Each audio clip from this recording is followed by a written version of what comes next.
Good morning বন্ধুরা, শুভ সকাল। একটা নতুন ব্লগ নিয়ে নতুনভাবে হাজির হয়ে গেলাম। আজকে বৃহস্পতিবার, তো চলুন আজকে ব্লগটা এখানেই শুরু করছি। আশা করি আপনারা সকলেই ভালো আছেন, আমিও ভালো আছি। আজকে সকাল থেকেই শুরু হয়ে যাবে, কারণ ছেলে যাবে মাঠে প্র্যাকটিসে, তারপরে যাবে কলেজ। কিন্তু ওকে দেখেছি, বললো নাকি শরীরটা আজকে ভালো নেই। হয়তো কোনো কারণে কালকে রাত্রে একটু দেরিতে খেয়েছে বলে হয়তো গ্যাস হয়েছে। যে কোনো কারণে ওর ভালো লাগছে না, বলছে হয়তো মাঠে নাও যেতে পারে। তো দেখা যাক সারাদিন কিরম কী হয়, সবটাকেই আপনাদের দেখাবো। ছেলে রোজ সকালে মুসলি খেয়ে যায়, কিন্তু আজকে একটু গ্যাস হয়েছে, তাই দুধ দিয়ে মুসলিটা দিলাম না। আজকে আলু ভাতে ভাত খেয়েই ও সকালে কলেজ যাচ্ছে। আর হচ্ছে টিফিনে নিয়ে যাচ্ছে হচ্ছে রুটি, অল্প করে আলু ভাজা করে দিচ্ছি, আর ডিম সেদ্ধ, এই দিয়ে টিফিন নিয়েও চলে যাবে। সকালে হাজব্যান্ডকে জলখাবারে দিয়ে দেবো রুটি, আলু ভাজা করেই রেখেছিলাম, বাবুর জন্য করলাম, রবাকে করে দিলাম, আর পটল ভাজা বেশি ভালোবাসে, আর মিষ্টি দিয়ে আর ব্যানানা দিয়ে টিফিনটা দিয়ে দেবো সকালে। না, অফিস নিয়ে চলে যাবে টিফিনটা।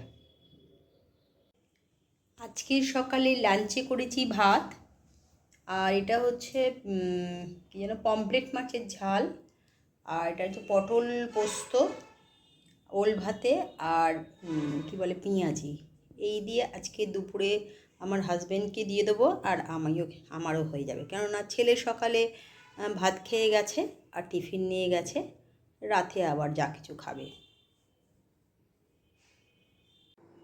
সন্ধেবেলা প্রত্যেক দিনকার মতন চা নিয়ে চলে এলাম। আজকে তো কী বলে, একটু আগে পড়িয়ে উঠলাম, তো আজকে তাড়াতাড়ি চা খাওয়া হয়নি। তো ওই প্রত্যেক দিনকার মতন আজকেও এসেছি। 3 কাপ চা, আমার ছেলের, আমার হাজব্যান্ডের। হাজব্যান্ড এখন ওই ঘরে আসেনি, আমি চলে এসেছি, ও চলে এসছে আর একজন।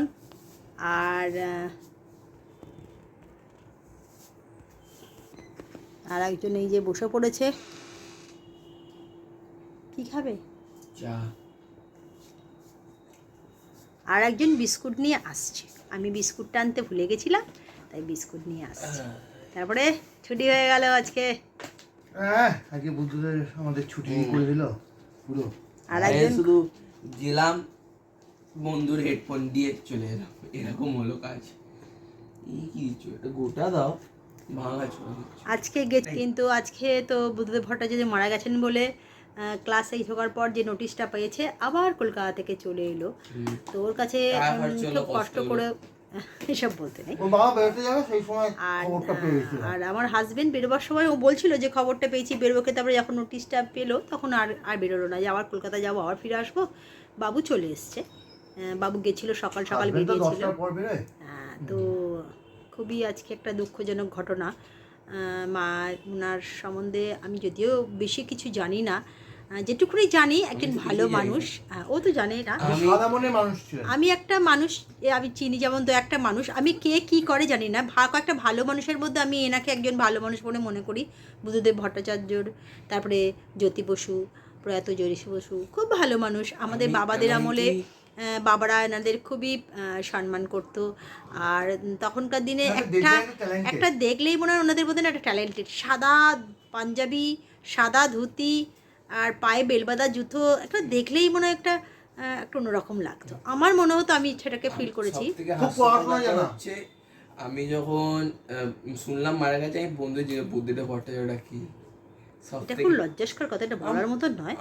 আমি আজকে কয়েকটা স্টুডেন্টকেও জিজ্ঞেস করছিলাম যে আজকে যে বুদ্ধদেব ভট্টাচার্য মারা গেছে উনি কে। একজন বললো ওই মাথায় জটাধারা বুদ্ধদেব এখন আবার কোত্থেকে এলো, সে তো অনেকদিন আগেই মারা গেছে। মানে কোন বুদ্ধদেবের কথা বলছে ভাবতে পারেন, একটা স্টুডেন্ট বললো। আর একজন কি বললো, ওটা ঠিকঠাক প্রথম মুখ্যমন্ত্রী বলেছেন, বলছে এটা প্রধান মুখ্যমন্ত্রী প্রধানমন্ত্রী সব ওরা গুলিয়ে ফেলেছে। যাকে তবে একটু একটু ধাতস্থ করে দিলাম, তখন আবার ঠিকঠাক হলো। সেটা হাসা ব্যাপার না, আমিও জানতাম না এই ব্যাপারটা।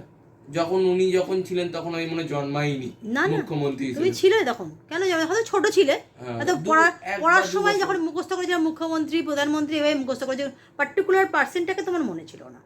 আমি যত বছর থেকে এখানে আমি মমতা ব্যানার্জিকেই চিনি। 11 পর থেকে তো মুখ্যমন্ত্রী হলেন আমাদের মমতা। চলুন চাটা খেয়ে নিই, পরে এই বিষয়ে আবার আলোচনা করতে আসবো। বন্ধুরা, যে ব্যাপারে একটুখানি আলোচনা করতে চলে এলাম, যদিও এটা আলোচনার বিষয়বস্তুই নয়, তো গল্পের মধ্যেই কথা, যে আজকে আপনারা প্রত্যেকেই জানেন আজকে আমাদের প্রাক্তন মুখ্যমন্ত্রী স্বর্গীয় কী বলে বুদ্ধদেব ভট্টাচার্য আজকে আমাদের ছেড়ে চলে গেছেন অনেক দূরে। এটা সত্যিই অনেকটা দুঃখের একটা কথা, এবং প্রত্যেকটার মানুষের কাছে, বেশিরভাগ মানুষের কাছে একটা বেদনাদায়ক জিনিস। সবচেয়ে বড় কথা, কে কী কী করে সেটা বড় কথা না। আমি যেটুকুনি ওনাকে চিনি, একজন ভালো মানুষ এবং ব্যক্তিসম্পন্ন মানুষ, একজন ভালো যাকে মানুষকে দেখে, হারালাম আমরা। হ্যাঁ, যাকে দেখেই না একটু ভক্তি শ্রদ্ধা হয়।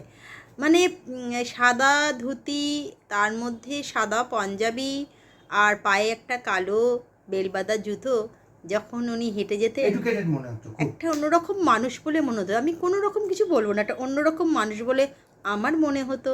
যেমন আমি, জ্যোতি বসুকে মনে তবে হতো, আমার মনে হয় না তখন উনি যখন এই আমাদের মুখ্যমন্ত্রী ছিলেন, তখন আমার ছেলে খুব ছোট।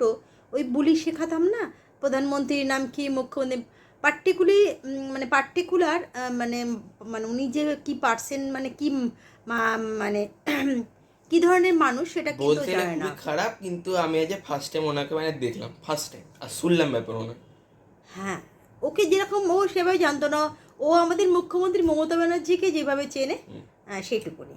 তো এর বেশি কিছু না আজকে। আর যেন কি যেন ছিল, পাকড়ি দিয়ে ওই প্রধানমন্ত্রী মনমোহন সিং, হ্যাঁ, তাকে চিনিস? মনমোহন সিং, তারপর নরেন্দ্র মোদী, তার আগে কি ছিল কিছু বলতে পারবো না। আচ্ছা, যাকে। মনমোহন সিং কি তার পরেও তো একজন ছিলেন, তারপরে তো ঠিক আছে, যেটুকুনি ও জানে সেটুকুনি বললো। তবে আজকে বুদ্ধদেব ভট্টাচার্য যে মারা গেছেন, অনেকেই হয়তো চেনে না। মানে আজকালকার প্রজন্মের ছেলেমেয়েরা অনেকেই তাকে চেনেন না, তার সম্বন্ধে জানেন না। ছুটি ছুটি খেয়ে মারা গেছে এরম ব্যাপারটা।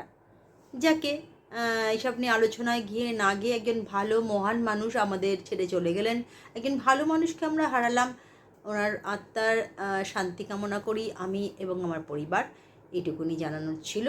তো আজকে একটা বাড়তি ছুটি পাওনা হয়েছে, মানে এটা আমার কথা নয়, যিনি রয়েছেন তার কথা। বলো। বেরোতে যাব সেই সময় একটা খবর এলো এরকম তাও বুদ্ধদেব তো মারা তুমি গেছে। বেরোতে যাবে তখন, হ্যাঁ। আমার যে এত কষ্ট করে যাওয়া জার্নিটা, এত রোদ্দুর, হ্যাঁ, আমি তো মানে চান টান করে। ওকে কষ্ট মনে করবি না। একজনের মানুষ, এত কষ্ট। একটা পরিবারে একটা মানুষ ছেড়ে চলে গেছে। আমি মানছি তোর কষ্টটা, কিন্তু যিনি গেছেন কালকে তার ওনার পরিবার হবে থেকে তোর সমস্ত কষ্টটা কিছু। নিশ্চয়ই। দেহদান কালকেই তাহলে হবে। পুরো দিনটা ছুটি দিতে পারতো, আজ দিনটা কালকে ওনার দেহদান হবে আজ দিনটা medical অর্ধেক college-এ। ছুটি দিয়ে কি লাভ হলো তাহলে? চক্ষু এইসব তাও তো বিষয়ে সেরকম নয়, এরম যে আমাদের যখন ফিরছিলেন যখন স্টেশন থেকে, তখন দেখলাম বালি মন্দির স্কুল সবে ছুটি দিয়েছে। না না, অনেক স্কুলে এখন পরীক্ষা চলছে বাংলা মিডিয়ামে, তাদের এই মুহূর্তে হঠাৎ পরীক্ষা চলাকালীন ছুটি দেওয়াটা সম্ভব নয়। ছুটি ঘোষণা করলেও পরীক্ষা এক্সাম চলে চলাকালীন হট করে বন্ধ করে দেওয়াটা সম্ভব না, হাতে কোশ্চেন হাতে পেয়ে গেছে। তো এরকম বেশ কালকে কিছু। একবারে পুরো দিনে ছুটি দিয়ে দিত, যদি ছুটি সেটা উনি দিতেই হয়। এতটা ভাবেননি, বা এতটা তলিয়ে যাওয়ার আমাদের প্রশ্নও নয়। তবে উনি যেটা ভালো মনে করেছেন সেটা করেছেন, সেটা ওনার ব্যক্তিগত মোরাক ব্যাপার। ছুটি থেকে হাফ ডে হওয়ার টাইপটা বেশি হয়েছে। হ্যাঁ, ঠিক আছে, যা হয়েছে সেটা নিয়ে আলোচনা নেই। তবে আজকে একটা দুঃখজনক দিন প্রত্যেকের কাছে। একটা ভালো মানুষ, একটা মানে একটা মহান মানুষকে আমরা হারালাম, এইটুকুনি বলার ছিল। তো একটু পরেই ডিনারটা দিয়ে দেবো। আর কারণ কাল সকালে আবার খেলতে যাওয়া আছে, কলেজ যেতে আছে। পারিনি। হ্যাঁ, আজকে সকাল শরীরটা একটু ভালো লাগছিল না, খারাপ লাগছিল। একদম রেডি হয়েও কিন্তু ওর কেমন শরীরটা ভাল লাগছিল না, আবার শুয়ে মানে একটা পড়লো। গা গোলানি ভাব দিচ্ছিল, সব মানে রাত্রিবেলা দেরি করে খেয়েছেন, হজম হয়নি, এই ব্যাপার। যাক, আজ কিছু থেকে কারণ দেরি নেই। করবো না, আজকে তাড়াতাড়ি খেয়ে নেবো, ঘুমিয়ে পড়বো। রাত্রি করে দেরি করে শুলে তাই একটু পরে আপনাদের ডিনারটা দেখিয়ে দেবো। তো এই কদিন না প্রচণ্ড চাপ যাচ্ছে, এতটা পরিশ্রম হচ্ছে যে ব্রেন বেশি ডেড। করে ঘুমটা কম হচ্ছে। হ্যাঁ, প্রচণ্ড চাপ, সামনে পরীক্ষা। প্রত্যেকের পড়াগুলো সেই মতন তৈরি করেছে, মানে তৈরি তো আছে, সেগুলো রিভিশন দিয়ে, সেগুলো লিখিয়ে, সেগুলো দেখা, এইসবগুলোর উপর প্রচণ্ড চাপ। ভালো পরীক্ষা হতে হবে, এইসব নিয়ে একটুখানি ওদের পিছনে খাটতে হচ্ছে, তো হবেই ওটা। চলুন আজকে এই পর্যন্ত, আবার পরে দেখা হচ্ছে ডিনারে। তো তখন কি করেছি না করেছি সব দেখাবো। চলে এলাম বন্ধুরা ডিনার নিয়ে। তো ডিনারে আজকে সেরম কিছুই করিনি, এক পাকে করে নিয়েছি। তো সেটা দেখাই আজকে কি কি করেছি। কিছুই, ওই শুধুমাত্র চিকেন আলু দিয়ে ঝোল করেছি আর রুটি করেছি, আর কিছুই করিনি। আজকে এটা সকালবেলায় করে রেখেছিলাম, কারণ বিকেলবেলা আজকে পড়ানো চাপটা এত বেশি ছিল, বিকেলে সম্ভব ছিল না, তাই সকালবেলায় আজকে আলু চিকেনের ঝোল আর এখন রাত্রিবেলা রেডিটা করলাম। তো ব্লগটাকে আর বাড়াচ্ছি না, একটু পরে ওদের ডিনারটা দিয়ে দেবো। যদি ভালো লাগে লাইক কমেন্ট শেয়ার অবশ্যই করবেন। আর যারা যারা আমার ফেসবুকটা ফলো করছেন তারা অবশ্যই, ফেসবুকটা দেখছেন তারা অবশ্যই ফলো করে দেবেন। আর কি বলবো, কালকে একটা নতুন ব্লগ নিয়ে নতুনভাবে হাজির হয়ে যাব। আজকের মতন গুড নাইট, টাটা।